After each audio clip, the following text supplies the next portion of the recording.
Evocando la importancia del crecimiento económico y de una mejora en las condiciones laborales a lo largo de la historia, en el siguiente trabajo hemos decidido realizar un análisis complejo sobre estos dos ámbitos. Asimismo, queremos enfocar el trabajo en el paso del tiempo y cómo el crecimiento económico a lo largo de los siglos ha contribuido a cambiar la sociedad y cómo el desarrollo tanto tecnológico como económico ha influido en el trabajo y en las condiciones del mismo. Uno de los puntos más importantes para poder comprender el crecimiento económico y una mejora en las condiciones laborales a lo largo de la historia es el mundo de la segunda globalización, la cual comprende un periodo de 30 años, desde 1945 hasta 1975. Es la etapa de la globalización que más importa destacar, ya que pasó de especializar la producción para la cual cada región contaba con ventajas competitivas a relocalizar producción que hasta entonces se había realizado en ciertas regiones, pasando a realizarla en países con mano de obra e impuestos más baratos. Además, fue en el siglo XIX donde la globalización comenzó a adquirir un carácter más moderno, acercándose así al modelo de globalización de hoy en día, es decir, a la tercera etapa de este proceso.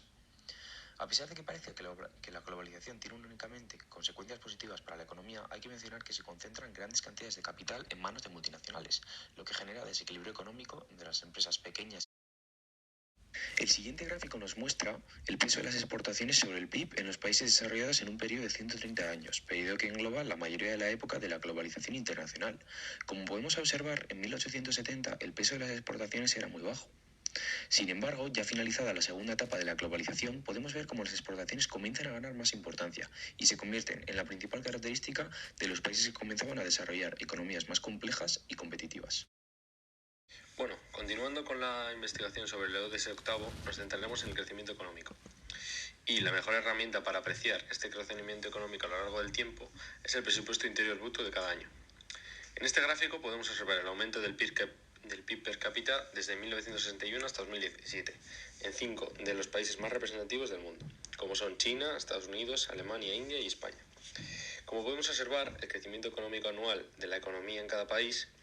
oscila entre un 1 y un 7%, exceptuando unos picos reconocibles que fueron causados por las grandes crisis, sobre todo en el siglo XX y algunos del siglo XXI, como la del 2008. Actualmente, el crecimiento anual de la economía global es menor que en el siglo XX, como es obvio. Y podemos concluir observando el gráfico, que la economía global ha estado en continuo crecimiento desde 1961. Bueno, en el siguiente gráfico podemos observar la incidencia de niños trabajadores en el Reino Unido desde 1851 hasta 1911, la cual cayó de un 35% hasta un 18% en el caso de los chicos y un 20% a un 10% en el caso de la incidencia de las chicas, favorecida por las leyes que se fueron desarrollando. Por otra parte, analizando datos de hoy en día, podemos observar cómo en los países menos desarrollados los niños trabajan hasta 32 horas por semana y en multitud de ellos más de 10 horas por semana, lo que les priva de realizar actividades necesarias para el desarrollo de los jóvenes como estudiar o jugar entre ellos. Para hacer visibles las mejoras en seguridad y condiciones laborales generadas debido a los movimientos obreros de carácter industrial, hemos decidido mostrar dos gráficos que ilustran a la perfección esta relación en el caso español. Por un lado, el número de huelgas entre 1913 y 1924 y por otro lado, la cantidad de accidentes de trabajo mortales desde el año 1904 hasta el 2000. Tras una detenida observación y un posterior análisis de los gráficos, creemos poder afirmar que bajo una segunda globalización el mundo alcanzó cotas de crecimiento económico altísimas, que sin el libre comercio y bajo las antiguas normas imperantes previas a la segunda globalización nunca hubieran sido posibles.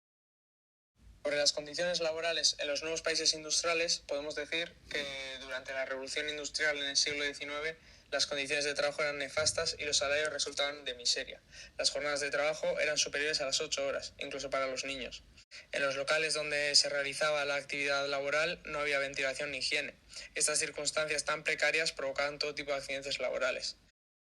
Era una época de crecimiento económico, pero las necesidades del obrero fueron ignoradas, y por ello tuvo que ser mediante protestas como se cambió esta situación empresarial, dando lugar a la prohibición del trabajo infantil y a la regulación de la jornada de 8 horas.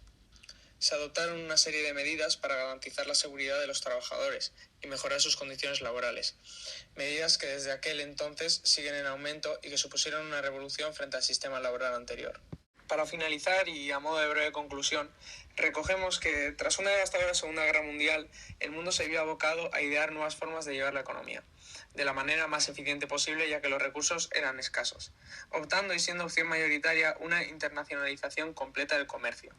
dando lugar a una segunda globalización. de la que destacamos que pasó de especializar la producción para la cual cada región contaba con ventajas comparativas a relocalizar la producción que hasta entonces se había realizado en ciertas regiones, pasando a realizarla en países con manos de obra e impuestos más baratos.